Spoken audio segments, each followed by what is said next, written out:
ಮನೆಯಲ್ಲಿ 2 ಪೀಸ್ ಆಗುವಷ್ಟು ಬ್ರೆಡ್ಡು ಹಾಗೆಯೇ ಬೇಯಿಸಿರುವಂತಹ ಒಂದು ಮೊಟ್ಟೆ ಇದ್ದರೆ ಸಾಕು. ಸಖತ್ ಟೇಸ್ಟಿಯಾಗಿರುವಂತಹ ಈವ್ನಿಂಗ್ ಸ್ನ್ಯಾಕ್ಸನ್ನು ನೀವಿಲ್ಲಿ ಮಾಡ್ಕೋಬೋದು.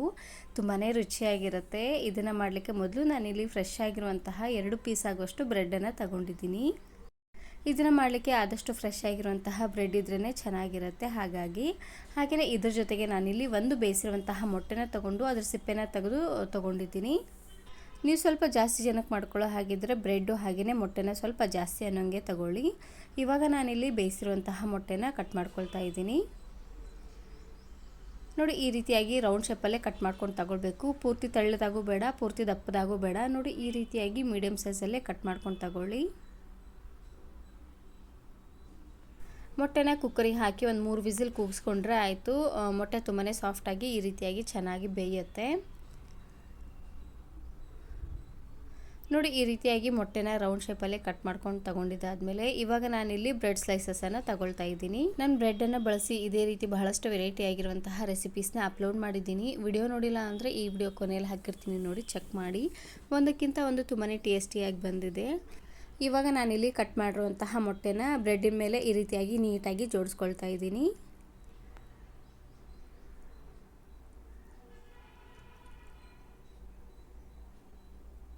ಇದ್ರ ಮೇಲ್ಗಡೆ ನಾನಿಲ್ಲಿ ರುಚಿಗೆ ತಕ್ಕಷ್ಟು ಉಪ್ಪನ್ನು ಹಾಕ್ಕೊಳ್ತಾ ಇದ್ದೀನಿ. ಎಲ್ಲವನ್ನು ಸ್ವಲ್ಪ ಜಾಸ್ತಿ ಅನ್ನೋಂಗೆ ಹಾಕ್ಕೊಳ್ಳಿ. ಸ್ವಲ್ಪ ಈ ರೀತಿಯಾಗಿ ಕೈಯಿಂದ ಉದುರಿಸ್ಕೊಂಡು ತಗೊಳ್ಬೇಕು. ಸ್ಪೂನಲ್ಲಿ ಹಾಕಿದರೆ ಅಷ್ಟೊಂದು ಕರೆಕ್ಟಾಗಿ ಬೀಳೋದಿಲ್ಲ ನೋಡಿ. ಹಾಗಾಗಿ ನೋಡಿ, ಇದಕ್ಕೇ ನಾನಿಲ್ಲಿ ಸ್ವಲ್ಪ ಅಚ್ಕಾರದ ಪುಡಿನ ಹಾಕ್ಕೊಳ್ತಾ ಇದ್ದೀನಿ. ನಿಮಗೆ ಖಾರಕ್ಕೆ ಎಷ್ಟು ಖಾರ ಬೇಕೋ ಅಷ್ಟು ಖಾರನ ನೀವಿಲ್ಲಿ ಹಾಕ್ಕೊಳ್ಬೋದು. ಹಾಗೆಯೇ ಲಾಸ್ಟಲ್ಲಿ ಸ್ವಲ್ಪ ಗರಂ ಮಸಾಲಾನ ಹಾಕ್ಕೊಳ್ತಾ ಇದ್ದೀನಿ. ಗರಂ ಮಸಾಲಾನ ಹಾಕ್ಕೊಳ್ಳಿ, ರುಚಿ ಅಂತೂ ತುಂಬಾ ಚೆನ್ನಾಗಿ ಬರುತ್ತೆ. ಇದನ್ನು ಸ್ವಲ್ಪ ಜಾಸ್ತಿ ಅನ್ನೋಂಗೆ ಹಾಕ್ಕೊಳ್ಬೇಕು. ನೋಡಿ, ಎಲ್ಲವನ್ನು ಹಾಕ್ಕೊಂಡು ಲಾಸ್ಟಿಗೆ ಇದಕ್ಕೇ ಸಣ್ಣದಾಗಿ ಕಟ್ ಮಾಡಿರುವಂತಹ ಕೊತ್ತಂಬರಿ ಸೊಪ್ಪನ್ನು ಹಾಕ್ಕೊಳ್ತಾ ಇದ್ದೀನಿ. ನಿಮಗೆ ಬೇಕು ಅಂದರೆ ಈರುಳ್ಳಿ ಹಾಗೆಯೇ ಟೊಮೆಟೊನೂ ಸಹ ಹಾಕ್ಕೊಳ್ಬೋದು. ಎಲ್ಲ ಪದಾರ್ಥನೂ ಹಾಕ್ಕೊಂಡಾದ್ಮೇಲೆ ಇನ್ನೊಂದು ಪೀಸ್ ಬ್ರೆಡ್ಡನ್ನು ಮೇಲಿಡ್ತಾ ಇದ್ದೀನಿ.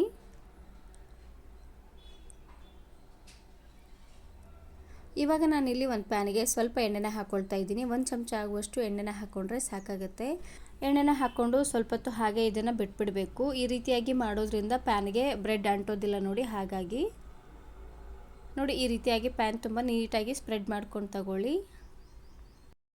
ಎಣ್ಣೆ, ಬೆಣ್ಣೆ, ತುಪ್ಪ ಯಾವುದಾದ್ರೂ ಹಾಕ್ಕೋಬೋದು. ನಾನಿಲ್ಲಿ ಎಣ್ಣೆನ ಬಳಸ್ತಾ ಇದ್ದೀನಿ. ಒಂದು 2 ಚಮಚ ಆಗುವಷ್ಟು ಎಣ್ಣೆನ ಹಾಕ್ಕೊಂಡ್ರೆ ಸಾಕಾಗುತ್ತೆ. ಜಾಸ್ತಿ ಎಣ್ಣೆ ಏನೂ ಬೇಕಾಗೋದಿಲ್ಲ. ಪ್ಯಾನು ಚೆನ್ನಾಗಿ ಕಾದಾದ್ಮೇಲೆ ಇವಾಗ ನಾನಿಲ್ಲಿ ಬ್ರೆಡ್ಡನ್ನು ಇಟ್ಕೊಳ್ತಾ ಇದ್ದೀನಿ. ಇವಾಗ ಉರಿನ ಪೂರ್ತಿಯಾಗಿ ಲೋ ಫ್ಲೇಮ್ನಲ್ಲೇ ಇಟ್ಟು 1 ನಿಮಿಷವರೆಗೂ ಚೆನ್ನಾಗಿ ಇದನ್ನು ಬೇಯಿಸ್ಕೊಳ್ಬೇಕು. ಈ ರೀತಿಯಾಗಿ ಮಾಡೋದ್ರಿಂದ ಬ್ರೆಡ್ಡು ತುಂಬಾ ಕ್ರಿಸ್ಪಾಗಿ ಚೆನ್ನಾಗಿ ಬರುತ್ತೆ. ನೋಡಿ, ಒಂದು ಸೈಡೆಲ್ಲ ಚೆನ್ನಾಗಿ ಬೆಂದಾದ್ಮೇಲೆ ನಿಧಾನಕ್ಕೆ ಮತ್ತೆ ಈ ರೀತಿಯಾಗಿ ಹೊಳ್ಳಿಸಿ ಬೇಯಿಸ್ಕೊಳ್ಬೇಕು. ನಿಧಾನವಾಗಿ ಈ ರೀತಿಯಾಗಿ ಹೊಳ್ಳಿಸಿ ಬೇಯಿಸ್ಕೊಳ್ಳಿ, ಇಲ್ಲಾಂದರೆ ಹಾಕಿರುವಂತಹ ಮೊಟ್ಟೆ ಎಲ್ಲ ಆಚೆ ಬಂದುಬಿಡುತ್ತೆ ನೋಡಿ. ಹಾಗಾಗಿ ನಿಮಗೆ ಸ್ವಲ್ಪ ಸಾಫ್ಟ್ ಆಗಬೇಕು ಅನ್ನೋ ಹಾಗಿದ್ದರೆ ಉರಿನ ಪೂರ್ತಿಯಾಗಿ ಹೈ ಫ್ಲೇಮ್ನಲ್ಲೇ ಇಟ್ಟು ಬೇಯಿಸ್ಕೊಂಡು ತಗೊಳ್ಳಿ. ನಾನಿಲ್ಲಿ ಸ್ವಲ್ಪ ಕ್ರಿಸ್ಪಾಗಿ ಮಾಡ್ಕೊಳ್ತಾ ಇದ್ದೀನಿ. ಹಾಗಾಗಿ ಲೋ ಫ್ಲೇಮ್ನಲ್ಲೇ ಇಟ್ಟು ಚೆನ್ನಾಗಿ ಇದನ್ನು ಬೇಯಿಸ್ಕೊಳ್ತಾ ಇದ್ದೀನಿ. ಎಣ್ಣೆನ ಹಾಕಿದ್ಮೇಲೆ ಒಂದೇ ಸೈಡ್ ಎಣ್ಣೆ ಎಲ್ಲ ಕುತ್ಕೊಂಡ್ಬಿಡುತ್ತೆ ನೋಡಿ. ಹಾಗಾಗಿ ಪ್ಯಾನನ್ನು ಈ ರೀತಿಯಾಗಿ ಹೊಳಿಸಿ ಬೇಯಿಸ್ಕೊಳ್ಬೇಕು. ನೋಡಿ, 2 ಸೈಡು ಚೆನ್ನಾಗಿ ಬೆಂದಾದ್ಮೇಲೆ ಇವಾಗ ನಾನಿಲ್ಲಿ ಒಂದು ಪ್ಲೇಟಿಗೆ ಎತ್ತಿಟ್ಕೊಳ್ತಾ ಇದ್ದೀನಿ. ನೋಡ್ತಾ ಇರ್ಬೋದು ಎಷ್ಟು ಚೆನ್ನಾಗಿ ಕಾಣ್ತಾ ಇದೆ ಅಂತ.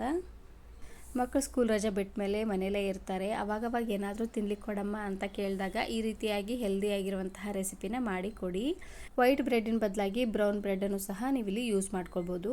ಇವಾಗ ನಾನಿಲ್ಲಿ ಬೇಯಿಸಿರುವಂತಹ ಬ್ರೆಡ್ಡನ್ನು ಈ ರೀತಿಯಾಗಿ ಮಧ್ಯಕ್ಕೆ ಕಟ್ ಮಾಡ್ಕೊಳ್ತಾ ಇದ್ದೀನಿ.